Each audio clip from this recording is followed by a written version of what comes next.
Hello, welcome to another episode of Club Shay Shay. I am your host, Shannon Sharpe. I'm also the proprietor of Club Shay Shay. The guy that's stopping by for conversation and a drink today is a certified gold and platinum selling artist, Billboard chart-topping, Grammy-nominated for hits like Lean Back, Make It Rain, all the way up. He's a rapper, producer, executive, philanthropist, and a cultural icon. The one, the only. Some call him Joe Crack, but we know him as Fat Joe. Joe, what'd he do? Oh, man, I love you. Thank you. What an introduction. Yes, I am Fat Joseph, and I'm proud of it.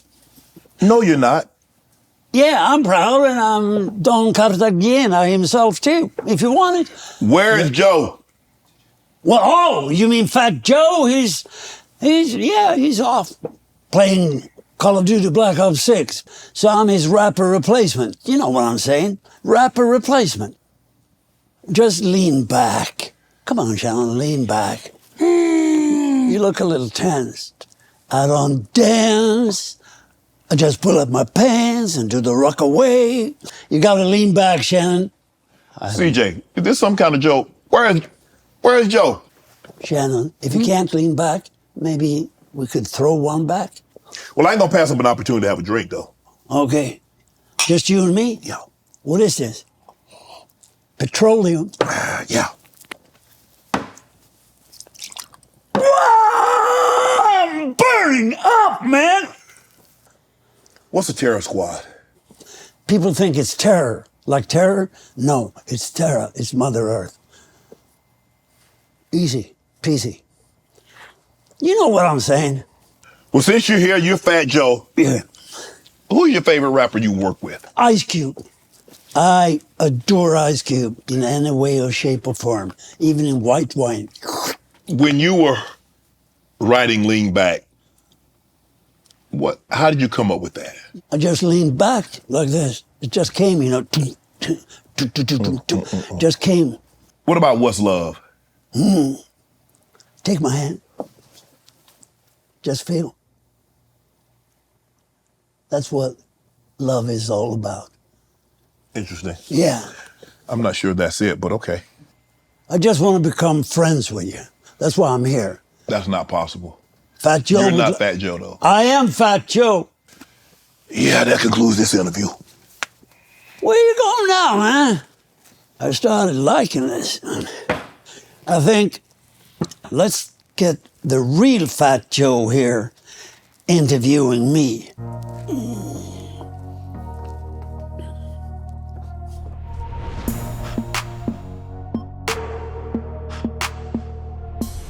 Okay, guys, let's try this again. I think Fat Joe is back from playing Call of Duty Black Ops 6. So here we go. He's a multi-platinum selling rapper. He's had hit records in 3 different decades. A New York legend, one of the kings of New York, a cultural icon, Grammy-nominated mega rap star. He's behind 2 of the biggest, most respected anthems, Lean Back and All the Way Up. He's one of the rap industry's first Latino superstars. He's sold millions of records, a highly respected rapper, songwriter, producer, artist, host, actor, author, media personality, a successful executive, entrepreneur, and philanthropist. He's also a healthcare price transparency reform advocate. He's a larger-than-life persona, one of the rap music's most influential artists, one of hip-hop's greatest storytellers. You know him as Joe Crack, but here he is, ladies and gentlemen, Fat Joe. Thank you so much, my brother. All my life, been grinding all my life. Sacrifice, hustle, pay the price. Want a slice, got to roll the dice, that's why. All my life, I've been grinding all my life. Look, all my life, been grinding all my life. Sacrifice, hustle, pay the price. Want a slice, got to roll the dice, that's why. All my life, I've been grinding all my life. Today, we're at Alley Lounge on 66 at Resorts World, Las Vegas. Did I do you right, the intro? Damn, I just want to be like Snoop Dogg. You know what I'm saying? You know, every time I look at the TV commercials, I see Snoop Dogg, right, and he sketches out. He's the football guy. He's the voice. I'm like, that's all I'm trying to be, is Snoop Dogg. Bro, your career. I mean, when you growing up, when Fat Joe was growing up, I think you're from the Bronx, right? That's right. You're from the Bronx. When you were growing up as a kid, what did Fat Joe want to be? I just wanted to be rich. I'm telling you the truth. I didn't want to be poor. Right. And my whole family before me was poor. And our community, I like to tell the youth to Google this. You know, it really looked like the Bronx was in war, like Ukraine or something like that. That's where we grew up at. And I remember telling my mans, like, yo, this poor shit ain't for me. And they didn't understand it because all we was poor. Right. So I'm like 12 years old talking about, yo, I got to get to the bag. I gotta get it. And so I think that's what Fat Joe was even since a kid. He was just a hustler, always ready to go get the money. You tell the story I read where you were like bullied as a kid. And one time you were getting bullied and you was getting jumped, and your homeboy who was with you, because he didn't want to get jumped, he jumped in with them and beat you down. Well, they told him, they said, yo, what you doing with this kid? So what happens is I grew up in a 90% black neighborhood. Okay. Right? So my mother was there 40 years before me. So when I grew up, I never saw racism. I was just little Joey from the block. Right. Then I got thrown out of my junior high school, so they put me in my grandmother's neighborhood that was 99.9% black. But they never seen a Spanish guy like me. So I'm walking up in there, Joey Crack. I'm the same guy. Right. They're like, we're not trying to play this shit around. And we never seen one of these, right? Right. And so every day I had to fight 20 guys. And then my best friend, he was black. His name was Leonard. My moms would cook for him every day, take care of him. And one day they came up to him and they was like, yo, why you be with the Puerto Rican dude? And he's like, that's my friend. And they said, well, if you don't beat him up today with us, we're going to beat your ass like we beat him every day. And he jumped me. And that moment right there changed my whole life. That was the birth of Joey Crack. It was no longer Fat Joey. It was like, all right, I don't care about nobody. Like, I'm ready to go to war with every human being. My heart just turned black. Like, it was like I'm giving it to everybody. And that's where the legend of Joey Crack began. Did you guys remain friends? Or did you understand No. this? Did you understand the situation? Man, I cried for like 10 hours. I had a black hoodie on, black jeans, and black chukka Timbs. And I just kept tying this. And I was crying like, I don't give a fuck about nobody. I'm going to punish everybody. It was over. Right. Like from that point on, I start robbing people. I start wilding. I create the terror squad. That's where all that went into play. So that was the birth of Joey Crack. Yes. That moment. That was a defining moment of my life. It was really sad. Have your best friend beat you up with the guys that used to bully you. That was hard for me. You were shot. You were shot at. Do you remember those moments? Oh my God. I've been shot at like 36. I was a problem. Like I was like a giant problem. Like, it was like every day I came out my house to fight 3 different guys. Every day it was just, we was wilding. And so guys, they wanted to kill me. You know what I mean? So they shot at me maybe 30, 40 times. And one time I'm in a rental car. We're about to go retaliate. And the guy comes. I had a guy shoot at me like 8 times in 2 days. He looked like the movie Marked for Death. Ecuadorian kid. He just was coming at me, kept going. So we in a rental car ready to go get him. They shoot up the whole rental car. Me and my guy Tone duck. I heard the death of Fat Joe because the people in front of my building, all the old ladies was like, oh my God, mataron a Joe. They killed Joe, yo. Like, wow. And we peek up like.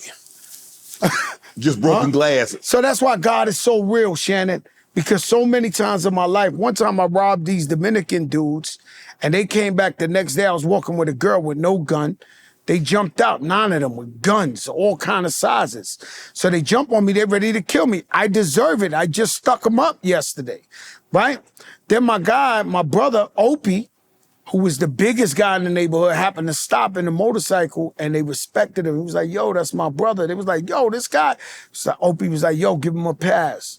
They gave him a pass. That's why I know about divine intervention. That's why I know God spared my life so I could do the kind of things I do now when you say healthcare price transparency or philanthropy or giving back to my community or opening businesses in my community, single parent mothers buying homes because we give them the opportunity. So for me, I just give it all glory to God for sparing my life to get to this point and work and spread his message through a real one.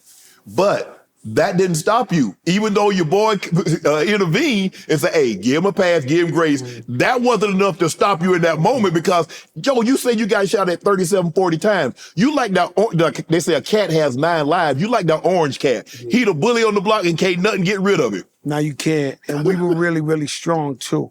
So I had a bunch of strong guys with me too who just, they held the fort down like something else, you know.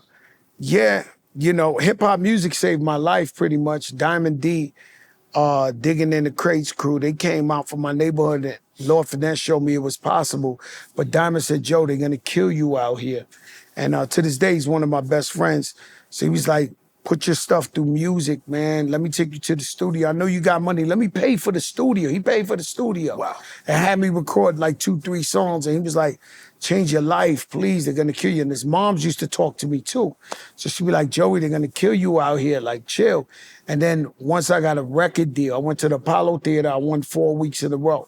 But once Red Alert discovered me and they gave me a record deal, I changed my whole life like Cinderella. Like night and day. Like just, I'm gonna go and make my life this way. This is the only opportunity I got, and I'm not gonna stop. And I don't wanna know about drugs. I don't wanna know about robbing people. I don't wanna know, I don't wanna hear nothing. Right. I changed my life. And it's almost like a Robin Hood Cinderella story. From that point on, I never focused on crime. But let me ask you a question. Like when you was jacking people, were you rapping also then on the side? No. Or you just trying to come to the Bronx, list? just making music, but robbing people, hustling. That was all your that. thing. It was everything was my thing. My thing was the bullshit. Like I just, because now you know I'm a fat guy like this. All of a sudden the girls think I'm handsome. All of a sudden I got a crew everywhere I went. They like, yo, that's Joey Crack. Unfortunately, it was the clout on 10,000 at that time.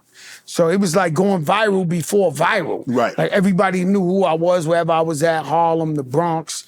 And so I lived and I thrived off of that. But I knew I was gonna either go to jail for, my best friend's in jail for 48 years. He already did 33. So the guys I was with, they all did 30, 40 years. You know what I'm saying? So I got lucky that I changed my life and started rapping.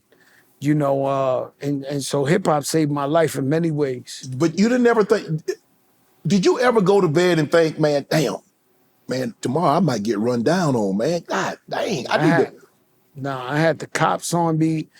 I had, the cops tried to frame me for like 3 times for murder. Like this is a true story. I don't really talk about it, but framed. Like shit I beat. Like they were trying to get me out of there. The police was trying to get me out of there. The people was trying to get me out of there. It was like, what you call that? It was like public enemy number 1. Yeah. That's what it was. It was like, but my community loved me. They love Fat Joey. So they would protect me. When the cops came, the old ladies would let me in their house. They would save me all the time. But it was an adrenaline that I really, really loved, you know what I'm saying? And I started doing it through my music. Right now I got an album coming out next month. It's called The World Changed on Me. Wow. And so I feel like I'm the last ungentrified rapper, and I got the bodega on the block. Neighborhood's changing. Yeah. You know what I'm saying? Because right now, sometimes, I stopped going on my live because I got a real TV show, but I stopped going because every time I go on my live, I go viral 6, 7 times, and it's for stuff that me and you, because we from another era, might think is normal. You be like, yo, Joe talking that shit. But somebody else, 2024 vision, Gen Z or whatever, they looking like, yo, this guy bugging out. Like, what is he talking about? So what was normal to us is no longer normal to everybody in 2024. And so you got to be careful, especially when you're doing it live. Right. When you look at situations, you look at Tupac, Biggie, Nipsey Hussle, Young Dolph, Pop Smoke, PnB Rock, Takeoff, Triple Extension.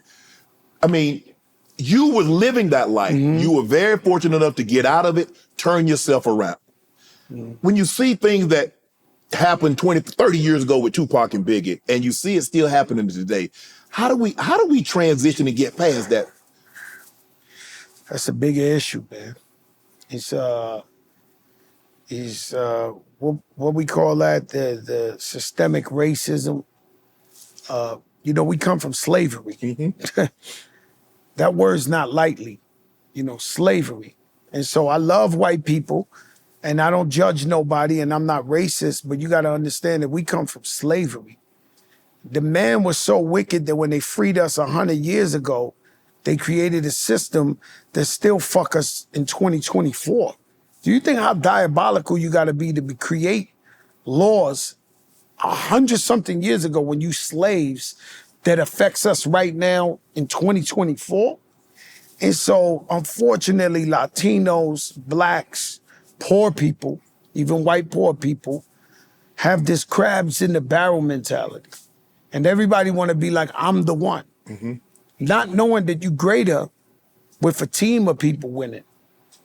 I always loved that bar that Jay-Z said, if we fall, we be each other's crutches. Meaning, people think they want to be the one instead of having all your friends win.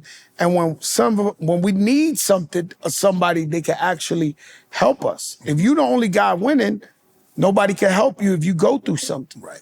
And so the same mentality from the hood trickles down into hip hop. With a kid, and then I don't know why we taught ourselves to hate each other. Now, why we hate each other? Like, why we want to hate each other? Why we want to be jealous of each other? Why we want to, Michael Rubin went viral the other day for saying some things that were actually right. He just wasn't the right messenger. Right. The message was good. The message was wrong. He wasn't the right messenger. And so, you see, with no disrespect, you see a Jewish guy get in trouble. You don't see the whole entire Jewish community pulling them down. Nope. And, I want your mother to die. And and this. Bro, you just celebrated me 2 months ago. Like, what's up? And so we as a community, blacks and Latinos, have to learn to embrace each other, and love each other more. And so, that's where I'm at with it. That's right. Where Khaled is at with it. That's where we all at with it, where we embrace each other, we love each other, and we uplift everybody, and we try to help as much people as we can to get these young kids. They be hitting me up for advice, and I give them the right advice. I be like, yo, you bugging out. Right. You know what I'm saying? Even if I see a sister bug out, like a girl rapper that's hot, I hit her quick and be like, no. You playing. You making too much money, you doing good. Don't fall for that one. I did that one. That don't work. Right. Stay focused. Right. Get your bag. I do that all the time. Joe, it seems like sometimes that we want us to win until we win. Seem like they think we're winning too much. Yeah. And then that's enough winning for you. Now let me try to take. Yeah. Smart guys, I know guys that have won, they understood that not showing. See, we got two different ways of doing it, right? I believe in inspiration. I'll come up in here with the watch. I come up in here flashy. I drive the whips through the hood. But I try to let all the little black and brown kids know you can get this. Fat Joe got this. You can get this. I do it as a form of inspiration. Mm-hmm. And then some people take it as you just bragging and showboat. You trying to show off. So you see people like Chuck D, Lauryn Hill, KRS-One, Common. You know how much money Common got? Common took me to Chicago in 1993 and showed me a bunch of buildings he owned in 1993. He was like, yo, my grandfather taught me how to buy. God forbid what Common owns, but he don't brag, right? So then, you got guys who knew the whole time it wasn't the thing to brag. And so those guys never get looked at as targets or you showing off or whatever the case may be, but they got a lot of money. Right. We take a different approach. We take an approach of you only live life once, you work for it, you ain't rob nobody for it, enjoy yourself, and make sure your family got whatever they want. It's crazy, right? Friend of mine, she's Jewish, she went to synagogue on a holiday. And she said this rabbi told a story. He told a story of this rabbi in Brooklyn who gave everybody everything. So people come to him every day and they be like, oh, I can't pay my rent. He pay their rent. He take care of everybody. And so he was the big man. Everybody, he was rich. He looked out for everybody. So a guy comes up to him and says, I know this man, he's about to lose his house. He can't pay his mortgage. He got 8 kids and he's a good man. He needs a job. So immediately the rabbi says, I'm gonna help him. We'll pay his house for 5 years. We'll get him a job, whatever he likes, this, that. He said, you didn't ask me who the man is. And the rabbi said, who's the man? He said, your brother. So he said, whoa, here he is, the guy helping the whole community, but forgot to check up on his own brother. And so, to me, that story hits because it goes, we gotta check our family, make sure everything's straight, and then help everybody else as well, too. But I just feel like every day we walk in, we live in testimonies. Our journeys are all different, and God gives us all different journeys. And it's all about influencing and motivating and inspiring the youth behind us to not do that. Fat Joe will tell you he did that, but he'll tell you don't do that. That ain't it. Don't make the mistakes that I made. Don't make the mistakes. Joe, sometimes I feel like, and correct me if I'm wrong, that sometimes that once you become a person of affluence, you have to suppress things that you might want to do to keep people from thinking, oh, he think he's better than me, or she thinks she's better than me. And I don't want people to think that because I've been able to make it, now I got to suppress what I want to do for myself or what I want to do for my family as to not tick off someone because I might have and they don't. I don't do that. I don't do that. If you wanted, you joke. No, I live a life. Okay. If I want that car, get it. I want that watch, I get it. My daughter, 18, she got a man truck. My wife get whatever she want. My family get, anybody I love get whatever they want. You see, I employed every single one of my friends that ever wanted to work. So if you go in my stores, you almost look like they trapping out the sneaker stores. Okay. They got Benz trucks, Rolexes. They live, all my friends that actually want to work. You come from where I come from. You got some friends that don't want to work. Correct. Those guys we can't give free money to. Yeah. That does not happen. Fat Joe is unextortable, meaning you cannot extort me.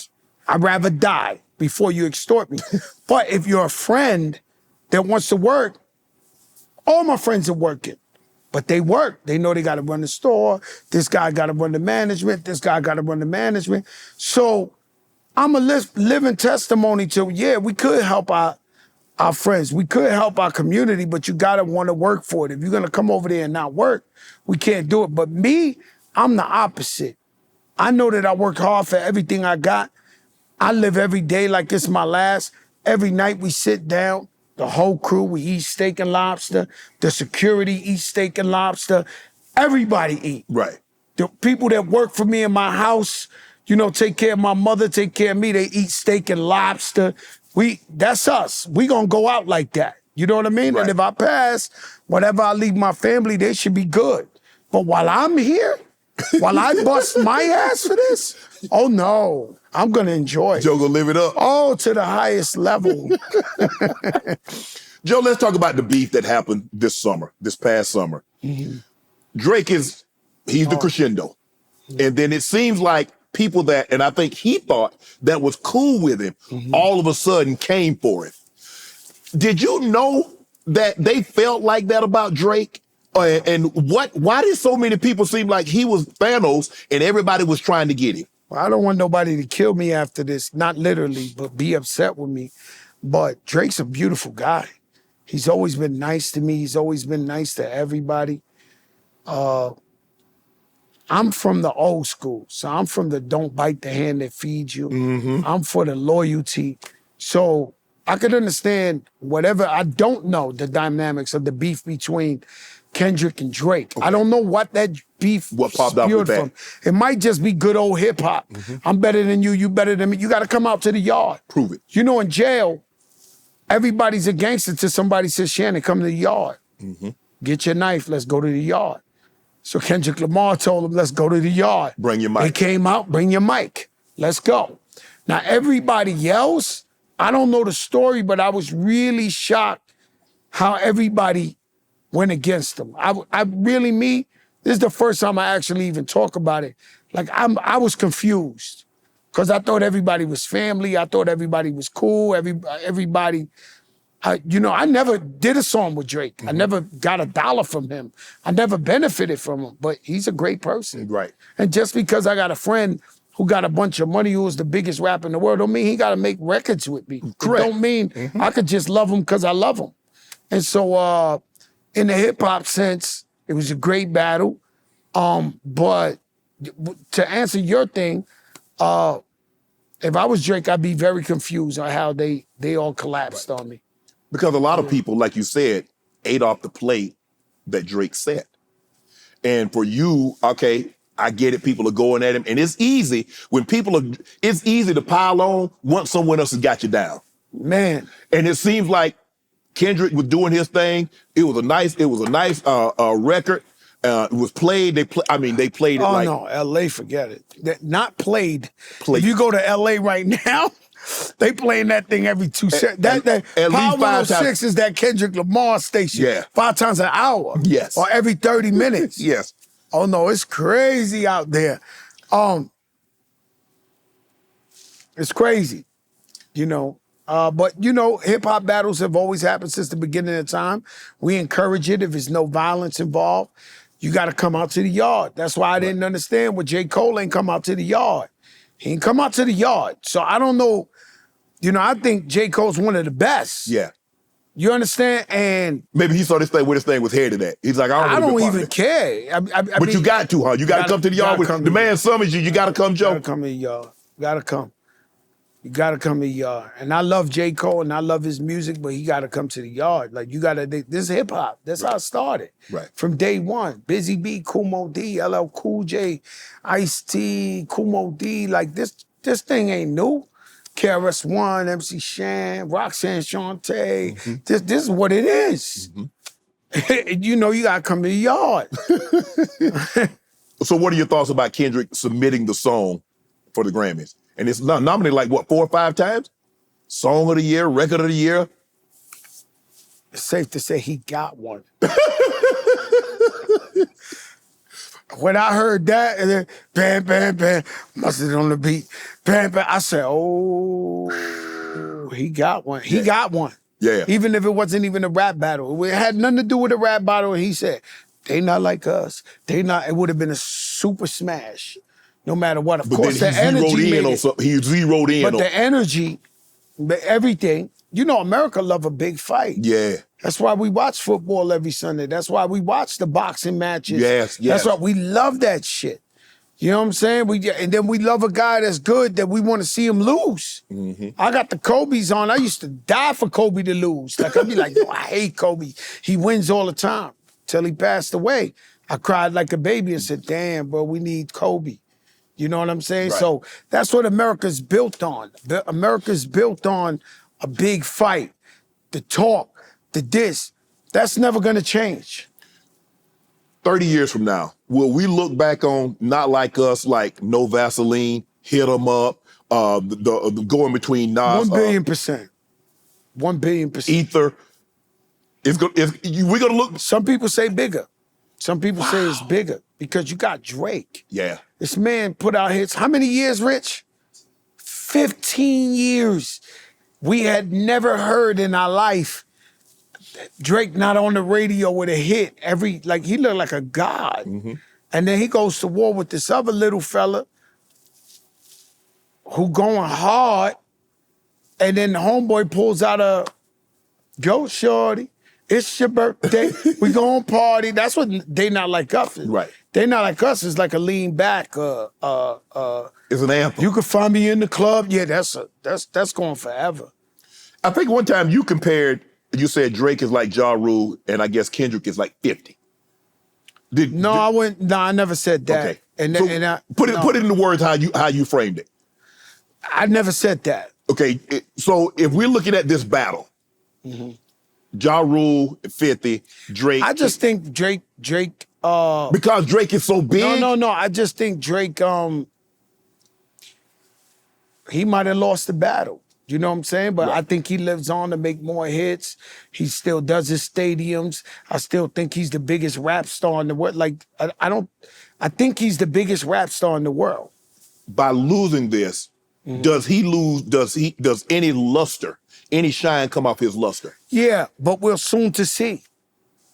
We'll soon to see, because if Drake comes out with 10 hits in a row, 15 hits in a row, we forget that he lost the battle. You know, see, the problem with with Ja Rule and 50 is that 50 slowed him up to where before that, Ja Rule was the Drake of the term with all the hits. Okay, that's what you be. Yeah, Now, okay. so what I'm saying is, I believe that Drake will drop 10, 15 hits in a row, and it'll be like, yo, you caught that L that time. Like, some people think Jay-Z lost to Nas, but Jay-Z's Jay-Z. Correct. You understand? So I think that's what's gonna happen with this. Right. Can you explain the Ja Rule and 50 Cent beef to the best of your estimation? What transpired and why did it become? They didn't just leave it on the wax. I mean, it seemed like it was really personal, and they sincerely, genuinely dislike each other. Forever. And still. I had it. I was squashing the beef. Right. Fat Joe was squashing the beef. I had it. And Irvin Ja was like, nah, we ain't squashing shit. Yeah. I swore I had it. Like, I don't want to put it on 50, but I think 50 was almost like, yo, Joe, whatever you want to do. So I had that. And then when I went to them, they was like, fuck that, this, that. Do I recommend for beef to be 20, 30 years? I think that's dumb. I think it should be over. I think it would show amazing growth for hip hop music if those two squash their beef. Yes. And we move on. Right. Like, like me, I moved on. Like, you gotta move on from these moments. Stay stuck in some shit, and every time just move on. 50, it seems like when 50 get into it with somebody, 50 don't lose. He don't. And he don't care. He gonna keep. I had a show with 50 2 nights ago. That's why I'm laughing. And he was talking my ear off, like the ear off.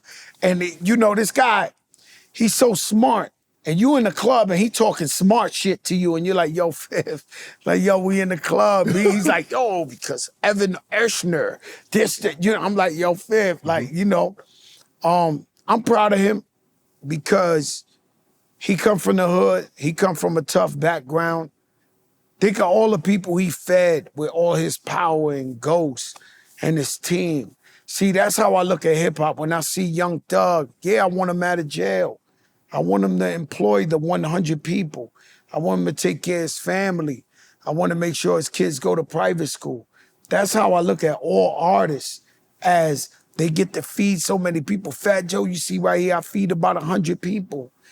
Families eat Thanksgiving because of Fat Joe. I'm talking about people who personally work for me. You know what I'm saying? And so, I'm proud of him. I'm proud of Ja Rule. I'm proud of all my brothers. I'm at the point where I'm about positivity over everything. I could see through the bullshit and be like, yo, bro, let's get this money together. You get your bread, I'm gonna get my bread. We don't need to be beefing. What we beefing for? Matter of fact, talking about bread, I brought you a gift. Okay. It's called Rewind to 10, and it says, why fight the time when you can rewind the time? Now, Shannon, I'm not putting you in an age group, but maybe you want your line sharp. Maybe you want your line sharper. You see, we got that Tyson Beckford, we got that Tank, we got that Travis Kelce, Nicky Jam, Brody Jenner, Fat Joe, DJ Khaled. So that's in CVS, Sally's Beauties. We working. So you want me to get rid of some of this grill on the side? Get the grays off, man. The girls, man, don't let them lie to you. If a woman tells you she wants you gray and she likes you, she's trying to keep you out the game. Because why look 54 when you could be 44? Why look 43 when you could look 33? That's bullshit. I mean, our women, they go straight, first thing, I don't know about you.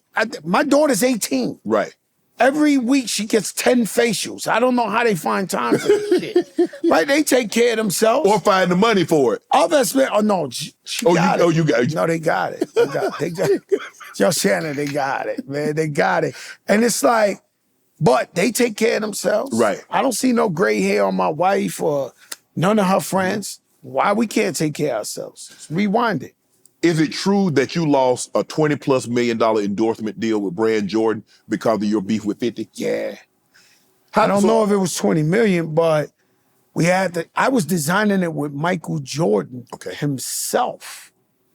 So I had 7 meetings with him before they messed with any rapper ever created. So you was about to be Travis Scott before Travis? Yes. So we was sitting down, we was designing the sneakers 7 times. I came to Vegas, I came all over. And right before we was about to finalize the deal, we had that beef on the MTV Awards where me and 50 went at each other live on the MTV Awards. And then I got a phone call the next day. I'll never forget, I was in Jamaica and it was like, yo, Big Joe, because you know, Michael Jordan called me Big Joe. He don't call you Fat Joe. He called me Big Joe. So yeah, Big Joe, you know, I don't like controversy and this and maybe in the future, this, that. And I was right there. And you know, rap beef fucked up a lot of my money. Mm-hmm. You know what I'm saying? Because if you mess with 50 Cent, if you mess with Jay-Z, people don't know we had subliminal rap beef with Jay-Z. So if you mess with Jay-Z, you can't give me no money because you got to be loyal to Jay-Z. You got to be loyal to 50 Cent. That's the Reebok deal. That's the Reebok deal. That you had in play. Oh, they shut me down with that one. Wow. But you know, I understand in war that they didn't want me to get financially secured like that because they knew I was dangerous. So I never cried about it. You know what I'm saying? I just took it like it is and just know that God loves me and I was eventually going to get my money anyway, you know. But you're cool with Hov. Oh, You're no, cool I love with him. 50. It's my brother. 50 Cent's my brother too. I love them both and I champion them and I'm happy for them and they happy for me. Right. When they see me doing good, they happy for me. They give me the call, be like, yo, congrats on the TV show, yo, this, that. I'm cool with both of them. That's what I'm trying to tell you. This rap beef shit, it ain't about nothing. What it's about is you uniting and getting money and taking care of your people and your community and inspiring the youth that's coming behind you.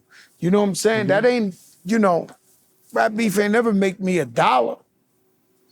But that's grown man stuff. Mm-hmm. How do you get to the point? How do you get these young'uns, these young men and women to get to a point that they can have adult conversation? Well, the problem is you got to realize that we got into hip hop to get out of the bullshit. Mm-hmm.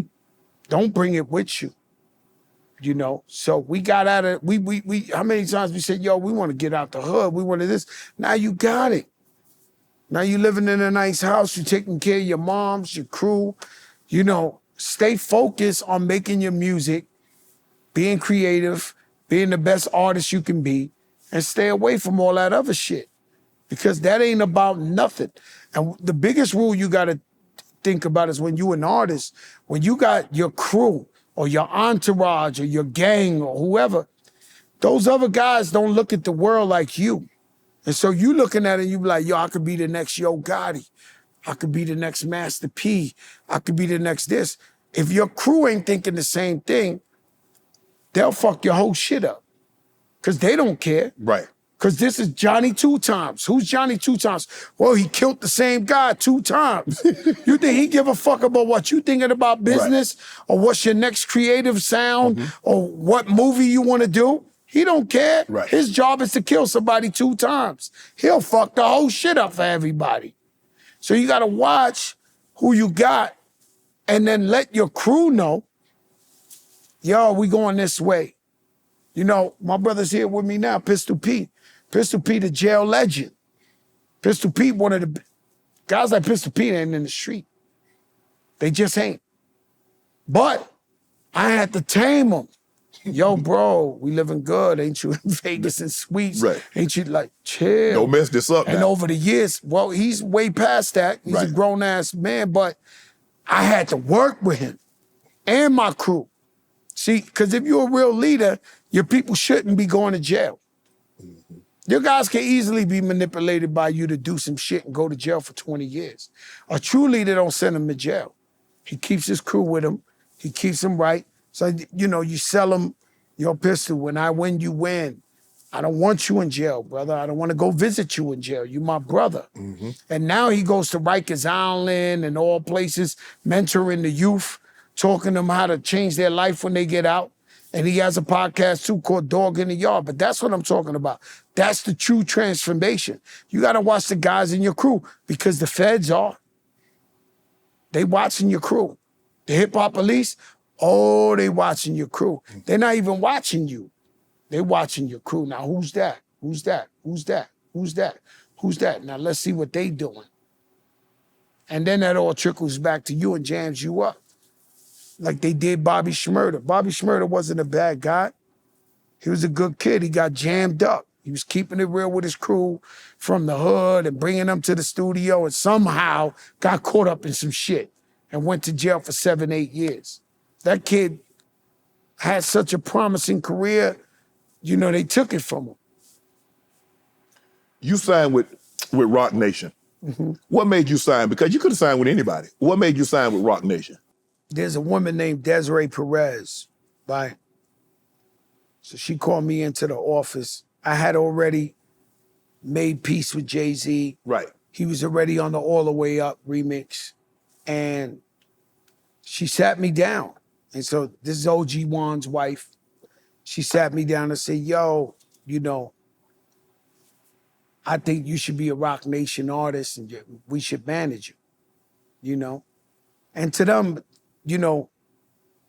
in this game of chess, Fat Joe was a real big piece to grab on a team. Board, huh? So she said, I know you doing a deal right now. And the deal was for $1 million. I thought I negotiated a great deal. I was negotiating a deal with somebody. Let's just say $1 million for this glass of water. She said, what if I told you I call that guy right now and they give you $3.5 million for that same deal you negotiated for $1 million? I said, let me see. She dialed the number, called the dude, said, yo, you doing a deal with Fat Joe? Yeah, this. She was like, yeah, it's for $1 million, right? Yeah, it's $3.5 million now. We manage him. He said, sure, I'll send the check tomorrow, Des. Hung up the phone. Wow. That was it for me. He was like, okay, yeah. Oh, no, that's it. That's it for me. Nigga, I come from nothing. When I see that type of power, I was like, oh no, I need that. Like and we've been happily ever after. But Joe, how does one set aside his pride? Because like you said, you had a little subtle, not major, with Hov. How did you set that aside and say, man, I'm finna get at this money? That's BS. Later for that, set that to the side. Let me go get this paper. You know what they did to me, Shannon? And I'm guilty of many, many, many, many crimes. Never rape, never murder. But I robbed people. I did everything you could do. Sold every drug you could do, whatever. So now I turned my life legit. And I trust these accountants. An accountant fucked me and didn't pay my taxes while I was sending them wire transfers. The feds come, my lawyer shows them that we was paying them the wire transfers and that he didn't pay my taxes. The feds came back and said, you as the leader of your household is responsible for whoever you hire. So I wound up going to jail and they took all my money, millions of dollars from me and left me dead broke. And so I had to come, I never made an excuse. I never borrowed money from nobody. I have friends that were millionaires that offered me, yo, Joe, take $1 million. Pitbull, the rapper. Yeah. He the only one. He offered me money. But all my other friends that are rich, they were like, yo, Joe, let me give you $1 million. You pay me back. Yo, this. My man E. Philly came crying to me with a duffel bag of cash. Like, please, y'all, I can't take nobody money. So I went and performed in Yugoslavia, Africa, China, Poland, wherever you name that had a dollar attached to the bottom of the table, I was out there. I made no excuses. Thank God I came back. And so when God showed you that it could all be snatched away, and then you got opportunity to put things aside and work with the powerfulest people in the game and get money together, I would be a fool to turn that down. Right. This Dame Dash is taking shots at you. He was one of the most powerful guys in position. He was with whole Rockefeller. Yeah. And I had him on my show, and he didn't really want to talk about anything, but occasionally he'll go on his IG live and say this, this, and this. What's the issue? What's going on with Dame? I don't have no issue with Dame Dash. I went back to the video. That's why I stopped doing my lives. I went back to see, did I diss him? I didn't diss him. And he took something I had said prior and just accepted that. Mm-hmm. And he said that I said he was delusional. I did not say he was delusional. I just said, I used an example where Jay-Z said in the record, if you made Hove, go make another Hove. Right. And I ain't seen nobody make another Hove, right? Now, Dame Dash, he's in a point of his life. It's very sad to see what's going on with Dame Dash, right? But sometimes you so smart that you stand in the way of yourself and you block your own blessings. And you just going and he responded to me. So he know what time. Damon Dash, you know what time it is. You know that, right? He could have just No, but he just know the difference between me and him. Right. Let's be clear. Okay? Come on, Joe. So the way he came at me was for me to respond, and then I felt like this was all a clout clickbait, and it wasn't that serious. I respect him as a brilliant mind. Hear this too, Dave. I respect him as a brilliant mind, somebody who contributed to hip hop so much. And like I said, I'm in positivity. My immediately Fat Joe warrior was to snap back and start. And I realized, bro, this is the man. He did so much for hip hop culture. I can't drag him while he's down, or right. I can't. That's just not in me. You know what I mean? So I stepped to the side. I let him go at me, take some shots, and was like, all right, damn cool. You know what I'm saying? But, it's sad to see where he's at right now, to be honest with you. And I don't know where he's at, but it's sad. How do you think Jay-Z is doing in the role that he has with the NFL? I feel great. I mean, the last year was Usher. Usher broke a record. Yeah. I think didn't he have Rihanna? I think Rihanna. Rihanna before that, J-Lo and Shakira. It's been incredible. Dre, Snoop, 50, M, Mary. Now let's go. I did understand Lil Wayne's point of view. Mm-hmm.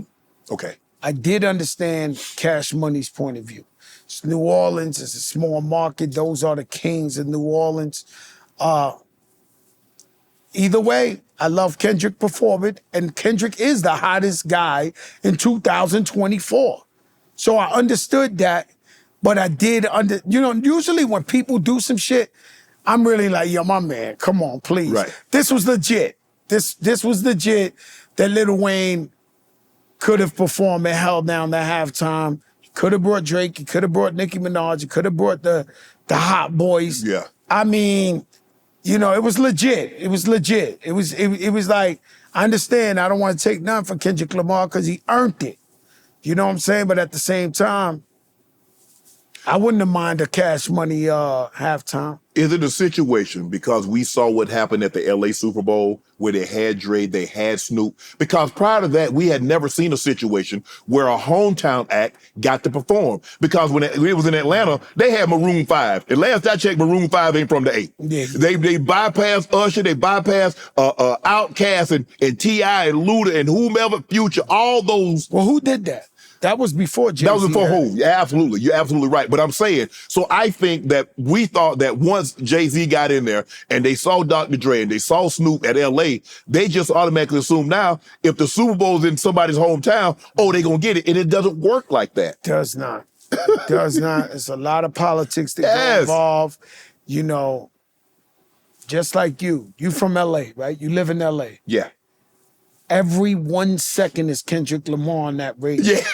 The people who make decisions of the NFL live in LA. Mm-hmm. And they listening to that radio, and every 1 second is Kendrick Lamar. So they thinking that's all over America ringing off like that. And so they picked him. He's the biggest guy for 2024. I love it either way. Right. And who's to say that he doesn't bring out Lil Wayne? Who's to say they don't rock out like that? And bring the Cash Money or bring out Master No Limit Soldiers or have some aspect of the New Orleans because me and X, I'm a big fan of New Orleans hip hop Right. from day one. You know what I'm saying? Yeah. They helped this hip hop evolve. The Cash Money, the No Limit, they New Orleans always been the shit in hip hop. You know what I'm saying? I mean, they could have. Would you have felt better if they'd have brought out the Neville brothers? If they'd have brought out Wynton and Not Brandon me. Marcellus? Not Well, I'm just saying. So I mean, Harry Connick Jr. They're native. God bless them. Maybe they could have played behind it. Now, I would have respected it if Lil Wayne was performing Right. and the Neville brothers are playing the Right. music behind them. Right. That's inclusion. Right. But to hear that, I'd rather hear Kendrick Lamar or the Cash Money crew. Right. You mentioned earlier that when you get called to the yard, if you're in that situation, they call you to the yard. So in the situation where you got a mic battle going on, and somebody say bring your mic to the studio, you got to go. Yes, sir. You said you didn't like that J. Cole didn't respond. Would Joe have responded? 1,000,000%. 1,000,000%. I set myself up on Verzuz. So I did Verzuz. I knew Ja Rule would win. Right. He's my brother. I love him to death. So they was like, yo, Joe, I could have picked the less opponent. Right. It was on me. So they was like, yo, Joe, you super viral. We want you to do Verzuz. Then they told me, yo, I know I negotiated a huge bag. Right. I'm going to be honest with you to do Verzuz. And then Swiss B told me, whoever you pick, get the same bag that you got.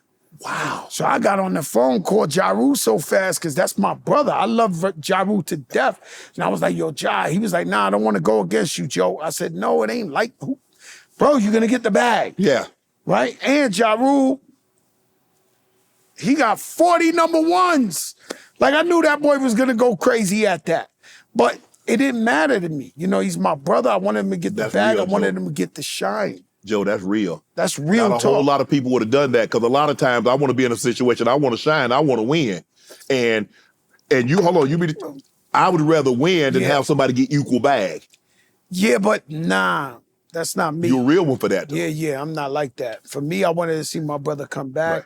I wanted him to get the spotlight. Why do that? Or why even feel good spanking up some other rapper that I knew only had 2 or 3 hits and just start spanking them up on there and y'all have been like, this is whack. Right. You know, what was dope was like Fat Joe been winning for so long and then Ja Rule and, you know, it was like, it was a Ja hype. chance to get back out there. Yeah, we went back out there. Ja was doing all his hits, and you know, every time I looked at his wife, I told her sorry. You know what I mean? Because I love Ja. I love his whole family. So you know that to me, that's what it's about.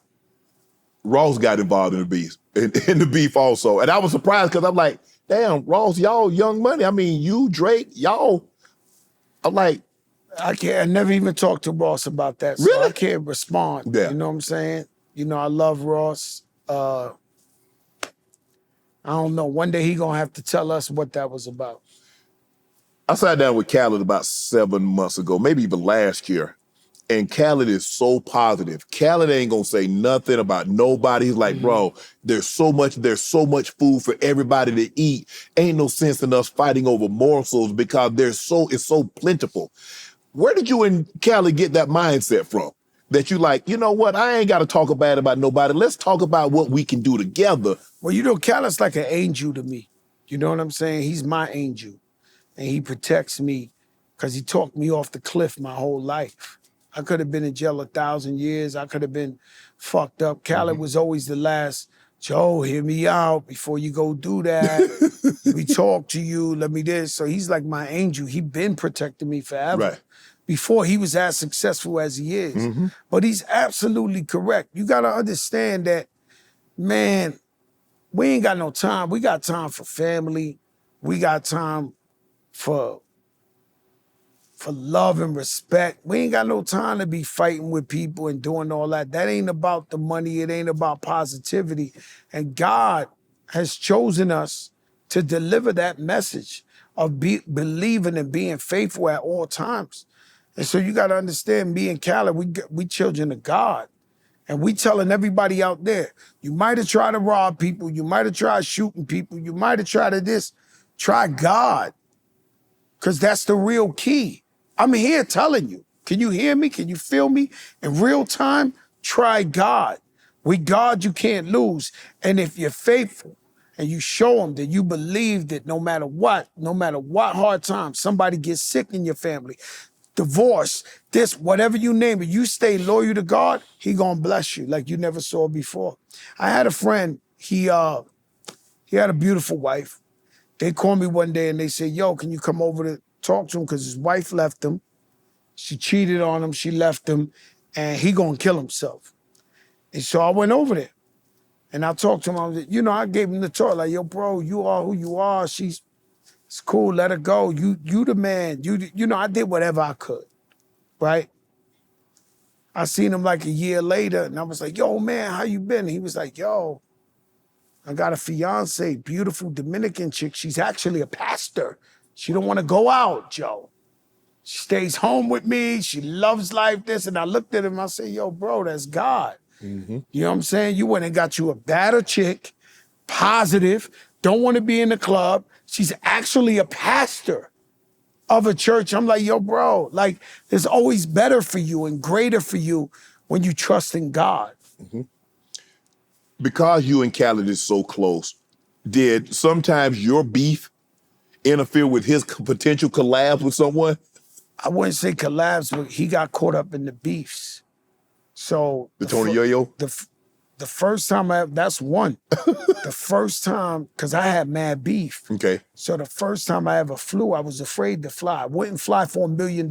They was like, yo, we want to pay you $1 million to come to South Africa. And I was like, yo, I'm sorry, keep your money, I can't go. I was terrified to fly. And Khaled was at a seminar in Puerto Rico and he bumped into some guys I had beef with and they were gonna take it out on him. So the whole industry's calling me and they're like, yo, your man out here by himself. Like, and they're gonna do it to him, they're gonna hurt him. Oh. And that's the first time I flew. I got in a private plane and went out to Puerto Rico and pulled up like, yo, what's up? And that's when it was like, yo, this guy's flying? I flew because of him, because he was like, yo, they're gonna do me dirty out here.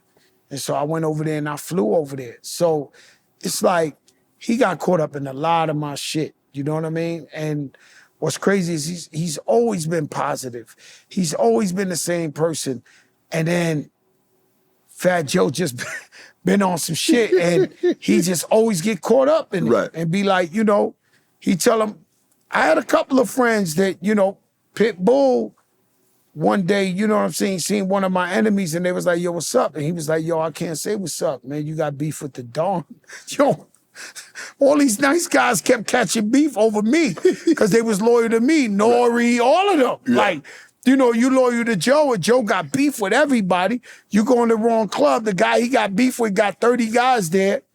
You not coming back telling Joe you had a drink with him. You telling Joe, yo, I said, fuck that. I'm not giving you my hand. I'm down with Joe. But guess what? All my friends are loyal to each other. We've been friends for over 20 years. We root for each other. We happy for each other. Everybody's doing great. Like, that's what it's about. At the end of the day, it's loyalty and everybody doing great financially. You name it. They all winning. Everybody's winning. Khaled told a story that you had beef with 50, Yayo with 50, and Yayo was in, I think it was this guy gets to it, right? He don't let you get out, right? I try to do the nice way out, yeah. And Yayo went up to, and I think it was a radio station or a radio station? And he's, you know what I say all the time? I'll trade Rich Player, my right-hand man, for Tony Yayo. I'll give Rich Player the G Unit. Give me Tony Yayo. Let him be Terror Scott. That's one loyal motherfucker, that Tony Yayo. Oh my God. He's with his man for real. Like, And I don't want to say this to you, Yayo, but if we ever really had beef, we was gonna go after Yayo. Right. Because he was the loudest mouth. He was the wild boy. He was the one dissing us at the highest level. And I was just like, yo, I gotta get this guy right here. He's the one.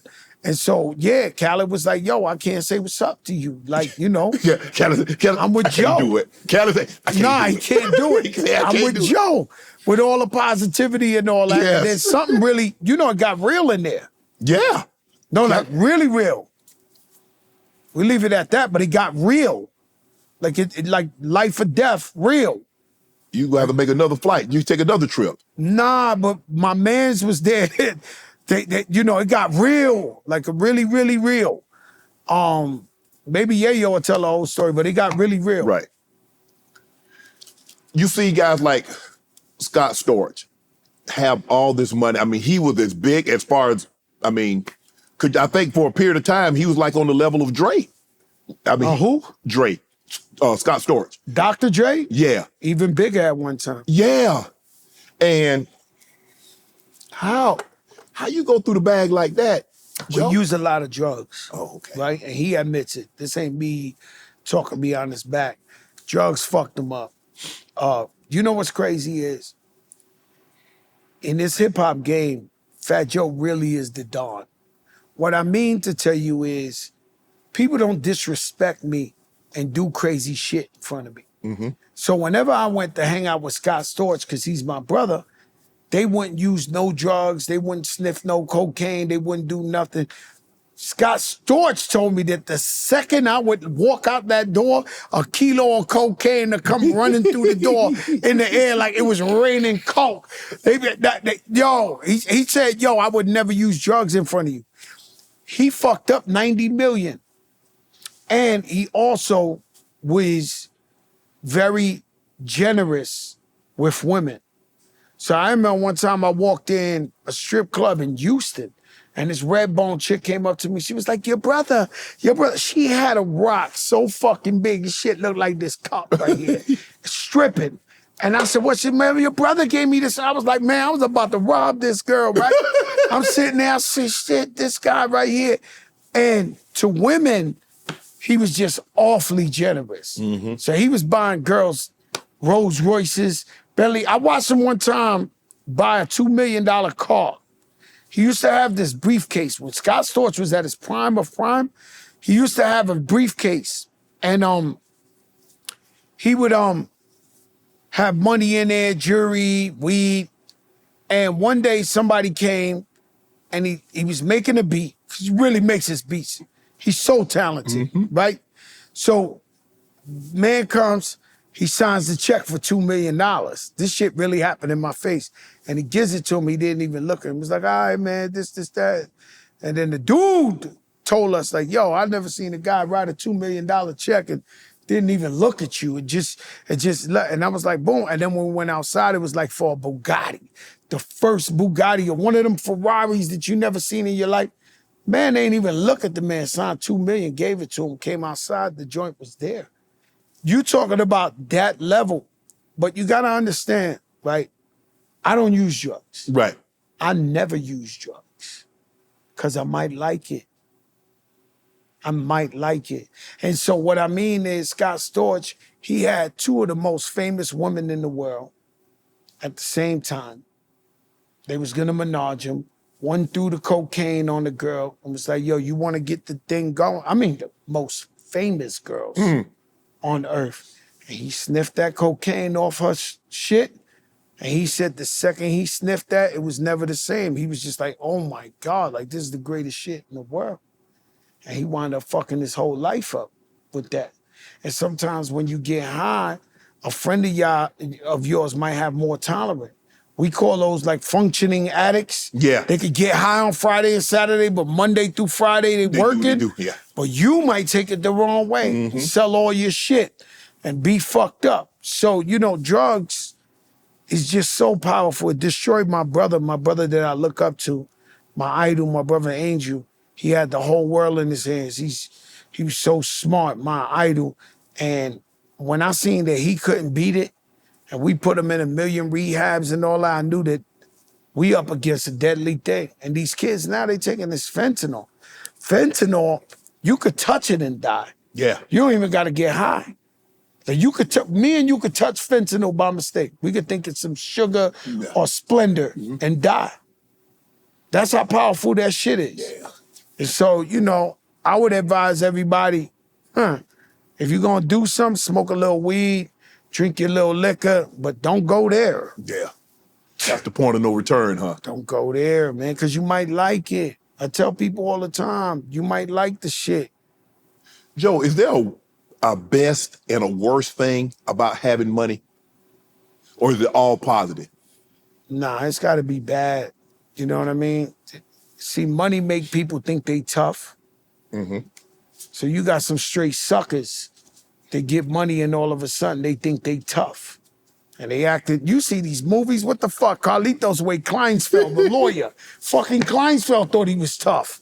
He had money. So money gives some people big egos. Money makes people think they're better than everybody.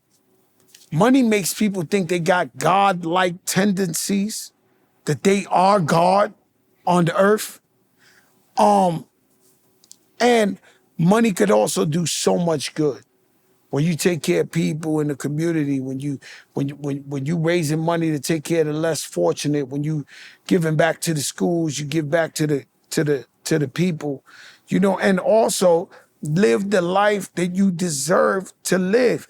You know, my mentor, J.R. Ridinger, taught me that financial freedom is the biggest thing you can have in the world. It gives you time with your family. It gives you access to whatever you want to do. At the same time, why live in this world as a mediocre life when you can go for it? You know, the projects, the welfare, that's all a trap. They made that for temporary. You're going through a bad time, go on there for a year, Get not yourself against you, situated. get yourself ready and go. See, me, I think 50, definitely Jay-Z, we all grew up in the projects and in welfare.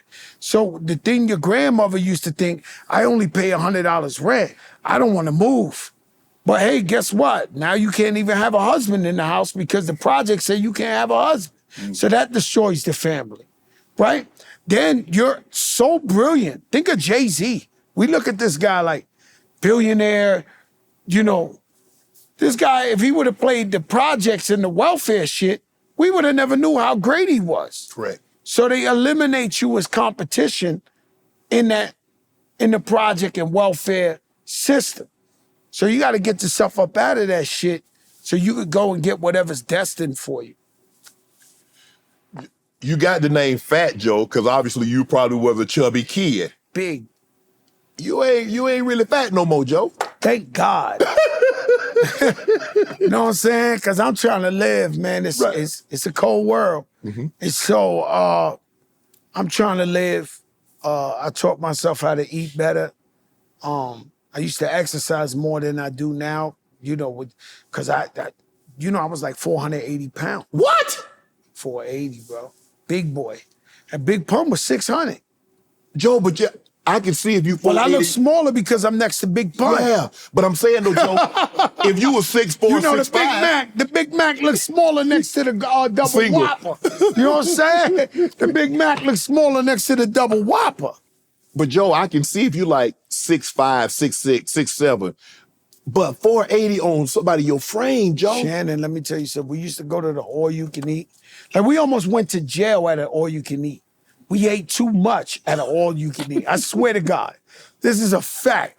They brought the cops in. Homeboy came with the boots up to here, looked like Gomer Pyle. Was like, yo. I said, yo, what's the matter? He was like, come on, bro.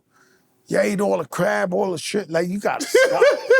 I said, yo, you know what? You right, because we go in there and kill them. And I don't get high. So all my guys are high. Right. So they got the munchies. They destroying the Sizzler. It's over for Coral. What the shit they got? Golden Corral. Golden Corral. It's over. Like over. We killing that shit. Now I eat defensively. Now I stay away from the carbs, the bread, the pasta, the thing. Like everything I eat is defensive. I eat defensively, you know, trying to stick around. You wore a Halloween costume where you had an Ozempic. I was Ozempic. Yeah. I'm on Ozempic. I'm diabetic, so I take Ozempic. Well, that way you have a reason. You didn't do it just to lose weight. You did it to maintain a healthy medicine. life. Yeah. That's insulin. That's medicine. It's actually a medicine, Shannon. Yes, I know what it is. You know, everybody else took it to lose weight. It's a medicine. Yeah. You know, to regulate my blood sugar. Yes. So I take it for that. You know what I'm saying? So yeah. I was definitely Ozempic for Halloween. A proud Ozempian. Yeah. I was like this. You see me? I even had the needle on the top. Like, yo. How long have you been a diabetic, Joe? My whole life since I've been like 13. Really? Yeah, I was a diabetic since I was like 13. When did you decide to, you know what, man? I might not make it to 20, I might not make it to 25, might not make it to 30. I gotta get my life. But the problem was that in the hood, they never even told me that if you lose weight, the diabetes could go away. Yeah. So at one point, after Pun died, I was working out 2 to 3 times. I was doing 2 a days, 3 a days. Mm-hmm. Insane working out. Shout out my man, the Mind Muscle Connection. And so we working, picking up the tires, all the shit you doing, the crazy shit, this, that. And then one day I walked into the hospital and I went to see my doctor. He was like, yo, you ain't got to take insulin no more. I said, what? He was like, nah, you ain't got diabetes no more. You good to go. You good to go. I walked out of there so strange. I've been using insulin so long that when I walked out of there, I was like, yo, I gotta take my, and he was like, nah, bro, you've been working out, you've been eating right, you've been doing the right thing, you ain't gotta take that no more. And then eventually, maybe like 10 years later, he was like, all right, now you gotta take a little Ozempic. You know, you ain't working out 2-3 times a day. So you gotta, regulate your sugars. Mm-hmm. Joe, you've been married almost 30 years. Mm. I remember that ass still fat though. Yeah, Shannon. That ass still fat though, boy. Let me tell you something, man. God damn. You know when you told the story, Fat Joe, that when you went away for the tax evasion, she held it down. You said whatever mama want. But it always been like that. You know what I'm saying? So, when I met her, she was too beautiful to even be with Fat Joe. And all her friends made fun of her, and was like, what you doing with that boy? Because I ain't had no money. When I met her, I had just broke up with my son's mother. She took everything. I had an apartment, but she took the pictures of the dog, of like every bed, every couch. So when I met my wife, she walked in, it was just a mattress on the floor. Literally. The window ain't had no curtain. It was like a 10X robe I had, and I stapled the shit up on the window to get no shade. And so she walked in, and when she walked in, she said, you live here? I said, man, it's a long story. I said, they used to have a leather sofa there. Yeah. They had a big TV over here. The sound system was so nice if you'd have heard it over there. I mean, they took it all. Right. Right? And they left me a mattress. And she took a chance with me. And from that point on, I knew if I make it, which I knew I was going to make it, to be honest with you, whether music, whether whatever, everybody who wins, you could be Louis the mechanic, you could be a baker, a school teacher. We all have this winning DNA. You have a winning DNA. You knew you was going to make it. You didn't know how. You didn't know if it was football. Football ended. You got back on that bike and said, fuck that, I'm podcasting. Yeah. And you winning at this. The winning DNA is in certain people that they're gonna find a way to win no matter what. Right. And so I give her whatever the hell she want. That's her. My whole family lives like that. My whole family want for nothing. My mother's house, she got 3 people that work there. She wakes up, they cook, they clean, they just if I love you, you straight. That's just the way this works. How did you know she was the one? She was bad, man. And at that time, they didn't have the BBLs. They ain't had none of that. And she just had that whole thing, and she was beautiful. I couldn't believe. At first, I thought she was the Fed. She was so bad. I said, damn, they trying to get me. They threw the bad. You seen Ghost when he was with the Fed? Yeah. I thought she was a Fed at first, till I found out her father was a connect. Right. he was a D boy. Yeah. So when I met him, I said, oh no, she ain't the Feds. But I think you always tell yourself, who's the one, and you say, no matter what, we're gonna figure this out through thick and thin. Because we had moments where I thought I was the illest. We had moments where she thought she was the illest. Everybody coming at you. I become a famous and rich.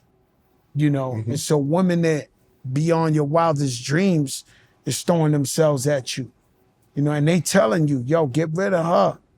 Like, me and you, we could be the Jay and Beyonce. Right. We could be the J-Lo and the and Ben. Yeah. We imagine you got with me, Poppy. We make a movie on that red carpet, and I'll be like, nah, you know what? I'm all right. I'm good. Yeah. We make our own movies. Don't worry about that. I don't need that fake shit. You know what I'm saying? Right. And so, you know, you got to be careful. Your son has autism. Yeah, Down syndrome and autism. Yes, sir. Little Joey. When he was born, first of all, me and his mother wasn't together. Okay. Right? We were together, broke up. I knew I did not want to be with this woman. Mm-hmm. It's before rap. I'm at my mother's house. It's one of them rainy days, them days that, you know, it's rainy, and she walk in the building. I said, fuck it, let's rekindle our old flame. She gets pregnant, with no disrespect, because I love my son Joey. Right. I let her know, I do not want to be with you.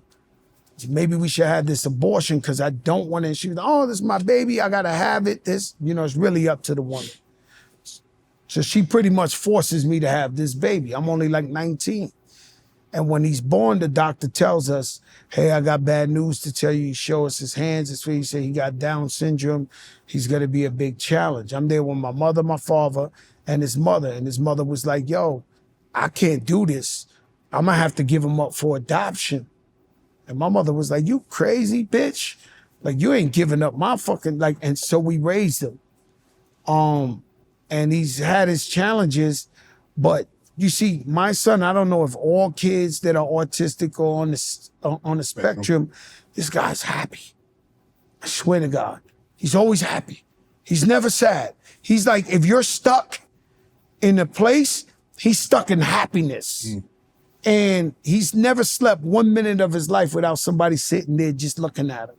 He doesn't sleep without one person, without someone sitting there looking at him like this his whole life. And he's happy. He does what he wants. He gets what he wants. He's the Don. When we all meet as family, I got another son. I got my daughter that's younger than him, and he sits in the end of the table. He knows, oh, those are my little brothers and sisters. You know, I'm the Don. Right. And so, yeah, everybody has big challenges. It's hard, but you can't give up on your kids. And I believe, we believe, you know, one of my best friends, Rich, that he's our biggest blessing. Because we treat him the way we do, because we never gave up on him.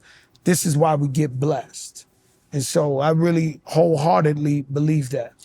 Prior to him actually being born, you had no idea that he would be Not me, autistic or he no. would have Down syndrome? Because now they can do, probably that a long time ago, they can do tests now and they can tell you the child is going to be X, Y, and Z. Yo, bro, I never seen his mother again is what I'm trying to tell you is that. So she was dropped. born. Yeah, she never visited him again. I'm not here to kick her while, you know, she abandoned a kid. Yeah. And so we raised him by ourselves. He don't know no other family. He don't know, it's not because we didn't allow that. His mom's just, you know, is crazy. Has she ever called, dropped off a birthday gift? I'm sure she's called my mother or my father, but that's as far as it goes. She has never seen him again. And, you know, and it wasn't like I kept the door closed where she can't see her son. Right. You know what I'm saying? It was always available for her to see her son. But, you know, we got wicked people out there, whether man or female. You know, it's usually the other way around. You know, baby come out Down syndrome, the man run away. You know, shame on you. You know, father's got to be a father. I don't know how to be a fake father. I don't know how to be a fake father. So I got to take care of my kids regardless, and do everything I can for them. You know, I don't know how to give up on my kids. I don't know how to not love on my kids. That's impossible.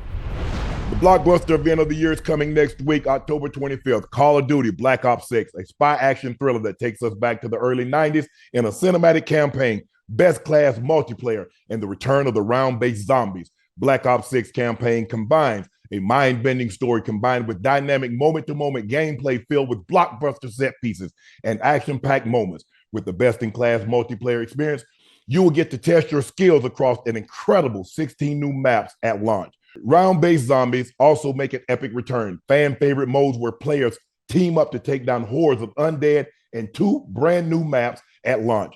Pre-order the Vault Edition today. Call of Duty patreon.com/BlackOps6. Unlock exclusive perks like Mastercraft Weapons Collection, the Hunters versus the Hunted Operator Pack Season 1, Black Sale Bundle, and more. Call of Duty Black Ops 6 drops October 25th.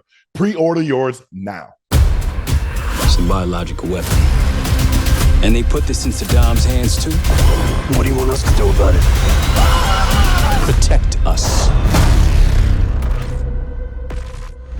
Pre-order the Vault Edition now. Okay, now we have a custom segment question in partnership with our good friends at Call of Duty Black Ops 6. Joe, let me ask you this. What task in life would you want to call your replacement in for? Is there something you really like doing? Something I really like doing? Yes, really, really. I grew up, Terror Squad wasn't a gang. It was a graffiti crew. So I love writing graffiti. Oh. And so I wish that I could write on all the trains and not go to jail for it. So if I'm on the Call of Duty, I'm the guy writing the graffiti, but I never want to go to jail for it. So Shannon, something I really love to do is write graffiti. And if I could write graffiti on the train, like a challenge. If you ever see Fat Joe get arrested, it's probably he hit a train in New York or something. Like I battle it. Like I look at the trains, I'll be like, damn, I want to hit that. It's an addiction. They couldn't catch you now, Joe. You done slam now. You take out. Nah, I get up. I pay everybody. Cop catch me. I be like, yo, take this, man. Leave me alone. You ain't see me. Nah, it's crazy. Joe, I've noticed over the last, and maybe you were behind the scenes, but over the last, let's just say 5, 6, 8 years, you become more active in the front politically. Mm-hmm. I see you with VP, Madam VP, Kamala Harris, and you for healthcare transparency. You're a big advocate of that. What made you decide to you know what? I'm gonna get out there. Because a lot of people shy away from that because there are a lot of people. I don't blame them. It's hard for a celebrity. I never understood why celebrities never speak their mind, but now I do. Okay. Because you alienate, the minute I go, I'm for Kamala Harris, or everybody who loves Trump is like, fuck you, Fat Joe, this, that. No, it's real like that. It is. And so vice versa. Mm-hmm. If you for Trump, we hate you. Right. And so with me, healthcare price transparency, I got a friend named Kevin Moore with Power to the Patients. And he sat me down and told me what was going on in America. There's over 100 million people in America that are bankrupt due to healthcare prices.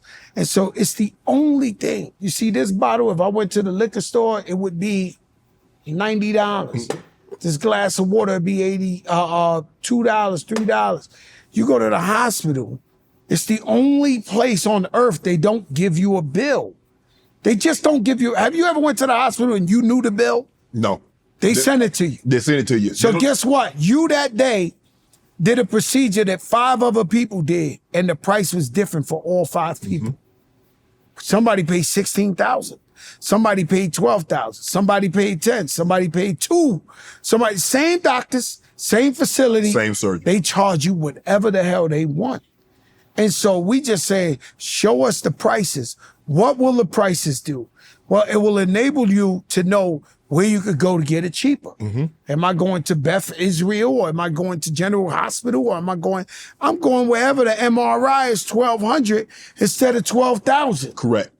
And so I became a big voice for that, which has been a hard thing to do because we keep going to Washington and trying to get it done. And it's been the hardest thing. It's been one of the biggest challenges of my life, but I love it. When I walk through the airport, random people come up to me and say, yo, Joe, thank you what you're doing. And I'm like thinking about music or whatever. And he's like, nah, man, the biggest thing you're doing is fighting for the people with the healthcare price transparency. So I'm proud of what I'm doing, my work I'm doing. What's Fat Joe most proud of? Of all the things that you've done in your life, you've been a husband, you've been a father, you've accomplished so much. What's some of the things Fat Joe's most proud of? I just want to make my people proud. And I'm really black and brown. And so I love white people. I have beautiful white friends, but I'm really all about the black and brown. I got a TV show on Stars where LeBron James is executive producer, Maverick. Black and Brown. I just sold the series with me, Kenya Barris, and Jesse and Yuli Terrero, black and brown. Everything I do is with the black and brown, is showing that we could unite together and really do it. Not just talk about it, Right. but do it. Also, just want to make my community proud and know that somebody could come from the trenches like I came from and actually lift themselves up and be successful. Also, at this point, we playing with ageism. With this point, we saying, yo, I'm getting to the bag better than ever, and I'm older than ever. You know, I'm hosting the BET Hip Hop Awards right now. I'm relevant. I got a song out blowing up. I'm this. So I'm just letting you know that at any choice in life that you choose to say, I'm going to get on my shit and I'm going to go get my bag, you could get it too. That's what I'm most proud of. Joe, were you kidnapped in Africa? Was Yes, sir. Yes, sir. Yes, sir. How much you had to give up for ransom? Nobody been to Africa more than Fat Joe. Nobody. And you keep going back? Nobody. Yeah, I kept going back, but that was just one part. It was in, and I love you guys, Luanda, Angola, Africa. They had this warlord. His name is Rukinho. Rukinho, when they stopped fighting the civil war, they made him the leader of tourism. So it's his job to bring people to Angola. We don't know none of that shit. We get hired to go do a show for the most money I ever made in my life. I go over there, the man don't let us leave. So we supposed to go for one show. We stuck over there for like 2 weeks.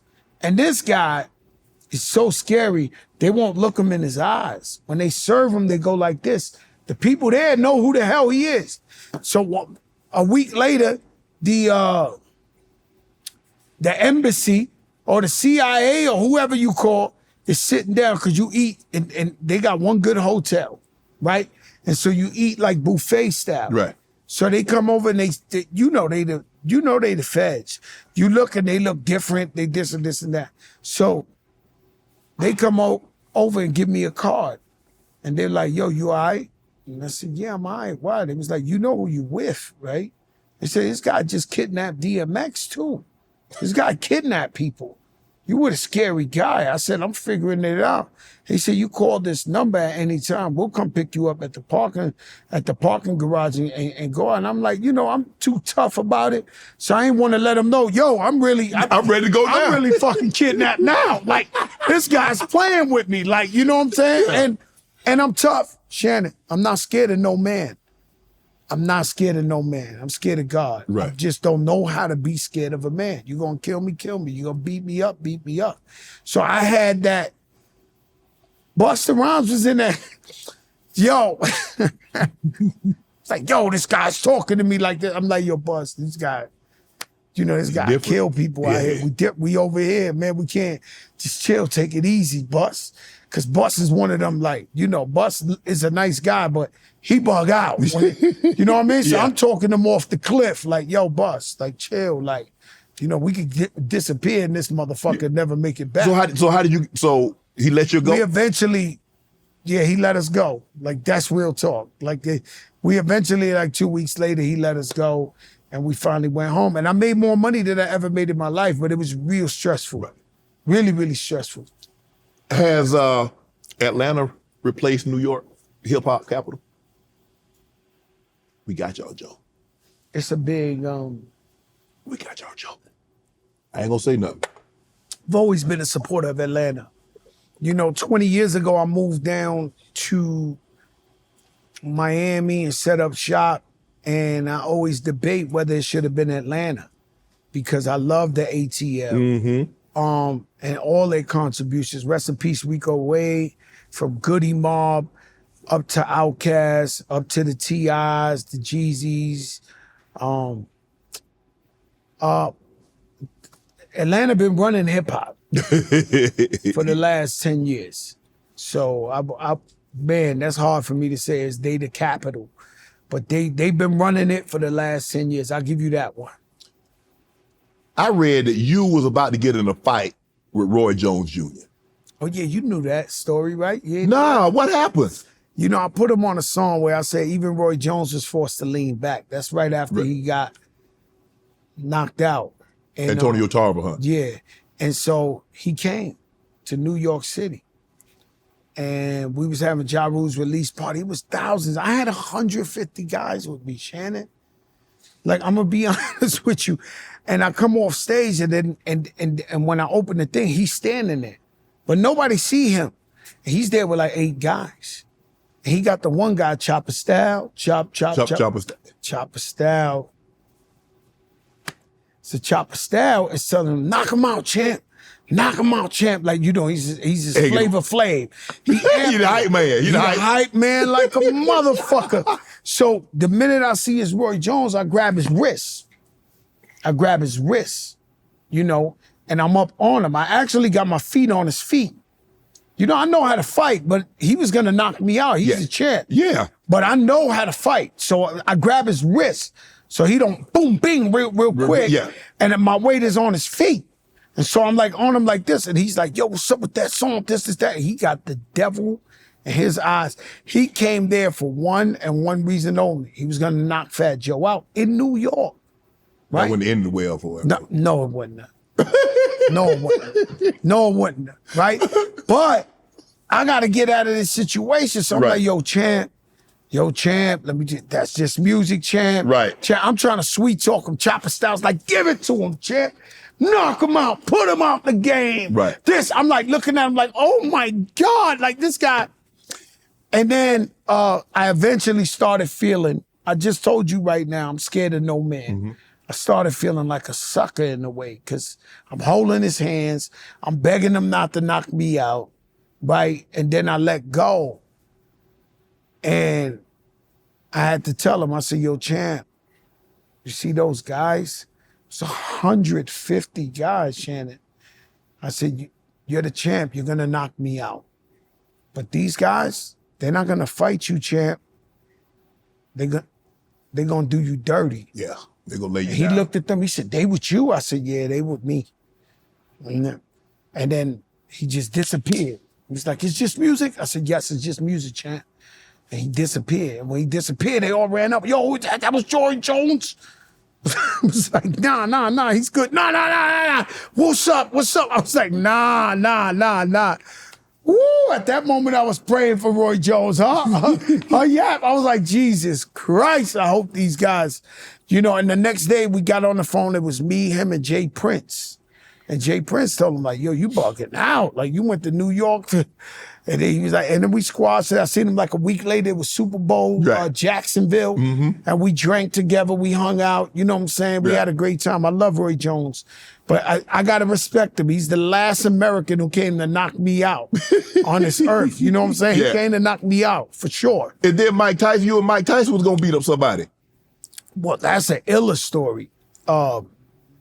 You know, Big Pun was crazy. Rest in peace. Like, he was like a wild boy. So we did a show. We had 50 guys with us. He tells me, yo, send them all home. Let's go to the Tunnel, just me and you. Now, the Tunnel was a club in New York where you couldn't be in there if you wasn't dangerous. Right. This was 2 bullet minimum, huh? Yeah, okay. 2 bullet minimum. And it was the wildest spot New York had ever seen, right? Their bouncers make you look like a baby. These guys would jump off the roof like these was Transformers, right? Right. Ninja Turtles. So we get there and they tell him, Pun, this is Pun at his prime. He's sold 2 million records. They tell him he got to take his boots off. Now, I just told you Pun was like 580 pounds. Right. He couldn't really take his boots off like that. So he was like, nah. But in there, people used to sneak in knives and guns and they shit. So they was like, nah, you got to take it off. So it's like 10 security. So Pun is arguing with this one dude. Then it turns to 2 dudes. Then it turns to 3 dudes. Then it turns to 4 dudes. And I'm arguing back with them too. So I'm with Pun like, so they say something to him. I'm like, fuck you. And Pun's saying, fuck your mother. Like, it's just nasty work. So I grabbed, because I'm always realistic. I grabbed Pun at one time and I said, yo, Pun, you know we getting our ass whooped in here. Like, these motherfuckers was huge. He said, yo, we got straps in the car. I said, we ain't getting to the car, Pun. Like, these guys is big motherfuckers, right? So Pun was like, fuck you, suck my... He wanted it, right? So I'm like, all right, fuck him. I know how to catch an ass whipping. You know, you got to give a guy credit for knowing how to take your ass whipping. Right. You know, stand with your man and get your ass whipped. That's another level. Oh, yeah. Like, to get your ass whipped with your man, that's honorable thing. Right? So I'm like, okay, we getting fucked up, right? we just gonna talk all the shit we want. So now out of the 10, it's like 8 of them. Right. And out of nowhere you hear a voice like, yo, Pun, yo, Joe, fuck these niggas. We turn around. It's Iron Mike Tyson. This is like 2 a.m. with the fucking kufi on. He had a suit on and he starts taking off his Gucci loafers. Fuck these niggas. We'll fuck them up, Pun. This, that. Boom. Next thing you know, Mike Tyson, the main one that started, Mike Tyson starts chasing him around the car, trying to fuck him up barefoot. And the security looks at me, Joe, stop him. Joe, stop him. They didn't want them hands with that. Mike Tyson might have came out of jail 1 week. Yeah. Like this was him fresh out of jail. Right out of Indiana. With the kufi Muslim Mike Tyson. Man, that shit was crazy. You surprised Ashanti and Nelly at a baby shower. Yeah. You and Ashanti go way back. Y'all been cool for the longest. And if I'm not mistaken, I think Irv had something to say about you because he kept going back and forth talking about, her. That was 20, 30 years ago. And you like, bro, let it go, blah, blah, blah. She's done moved on, so forth and so on. What has Ashanti meant to Joe? Man, she's been there for me, bro, for over 20-something years. Irv been there for me too. So, looking back at the story, I think I should have just not went on Instagram and called him like a brother on the phone and just been like, yo, my man, you wilding out. Right? But with that, Irv got his, he is who he is and he thinks of the world a different way than I do. I said sorry to him 1,000,000 times and his family. His family loves me. I hang out with his brothers and sisters all the time, his nieces. But, he still got an attitude with me. But Ashanti, she's been my sister through thick and thin. I don't know how to explain it to you. And I'm proud of her. I seen her baby so beautiful. Her baby he might be the most beautiful baby in the world. I swear to God, he got hair. Wait till they show the baby. Right. The Nelly Ashanti baby is a movie. This he look like Muhammad Ali, beautiful. Head full of hair. Huh? Oh, this baby's amazing. And so I'm proud of her.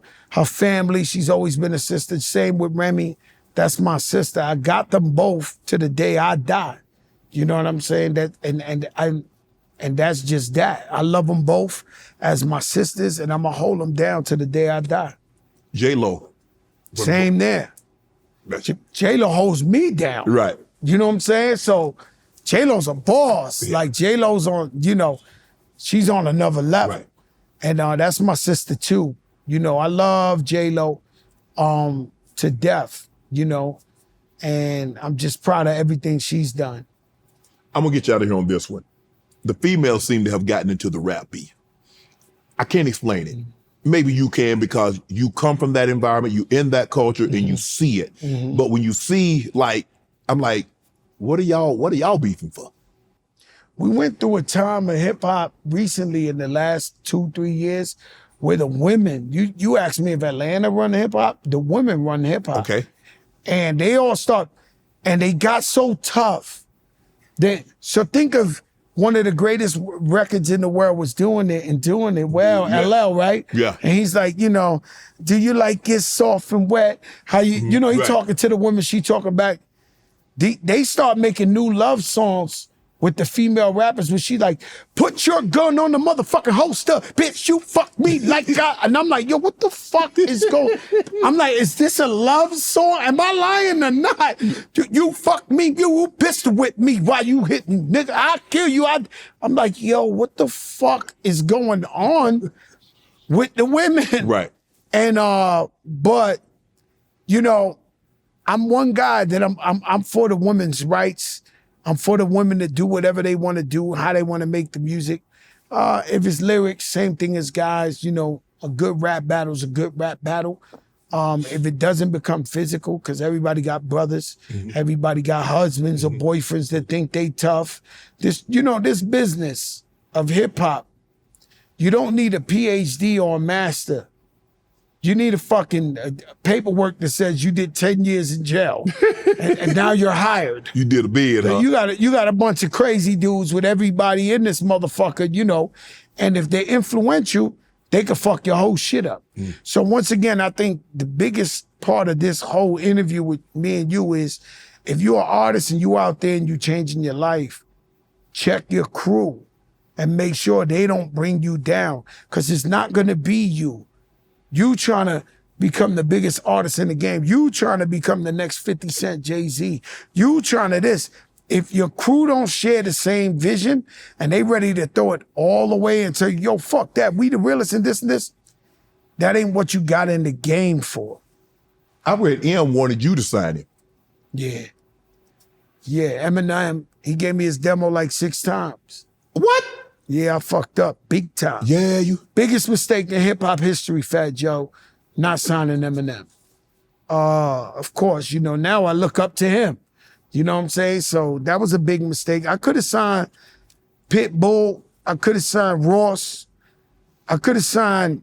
Damn, Joe, you slipping. Yeah, I slipped. I could have signed a lot of guys in the game that I was just like, probably wasn't ready at the time or wasn't focused like I should be, you know, because I'm an artist too. So at the same time, I might have been in artist mode, you know, thinking creatively and thinking about my career. Joe, I think you're the perfect person to ask for this because you spend so much of your time with Black and brown people. Mm-hmm. How can the Black community and the Latino community, how can we come together, Joe? Well, we are together in the East. In the East, we are together. Okay. But the thing is, you got to realize that we are both oppressed communities. Mm-hmm. We're both going through the same shit. Mm-hmm. When Big Pun made the record, Boricua, more than we came out the gate letting everybody know the Black and brown unity. But you got guys like Fat Joe, who is for Black and brown unity as an example. If more of us do that together and realize that if we learned how to vote the same way, if we learn how to stand up for each other the same way, we'll be the most powerful voice and force in America. And so the politicians and all them will have to listen to us and treat us different. And that's the main thing that people got to really realize. It ain't Blacks against Latinos, Latinos against Blacks. We're supposed to be together. We've always been together. Where I'm from, we always been together. Yeah. We shouldn't be against each other. We should be against the problem. So whatever the problem is. Well, together, yes, us. we form Voltron. Right. And we outnumber everybody else. So if we all, you know, I always look at that scene from the movie Malcolm X, Spike Lee did, where he came out to the precinct and he went, and everybody turned. What? Imagine we could do that together. We'd be the most powerful people in America.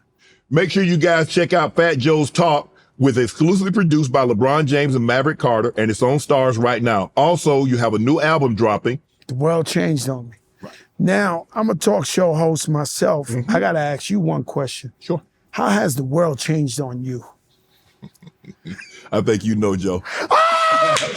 I think you know. The fucking world done changed on us, huh? Mm-hmm.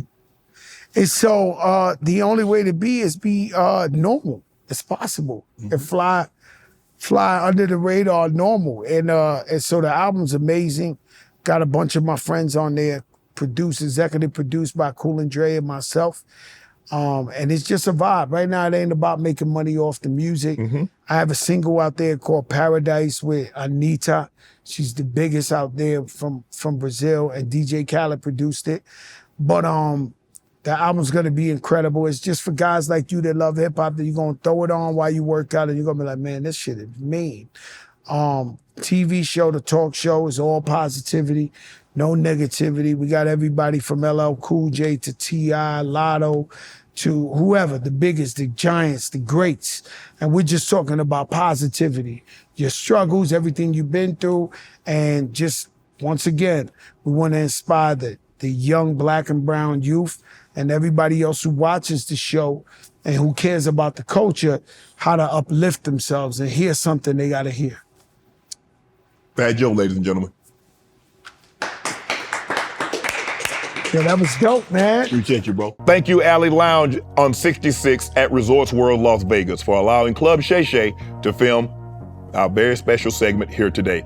Keep up with Alley Lounge on social media at Resorts World Las Vegas and Alley Lounge Las Vegas. All my life, been grinding all my life. Sacrifice, hustle paid the price. Want a slice, got to roll the dice, that's why all my life I've been grinding all my life, look, all my life, been grinding all my life, sacrifice, hustle paid the price, want a slice, got to roll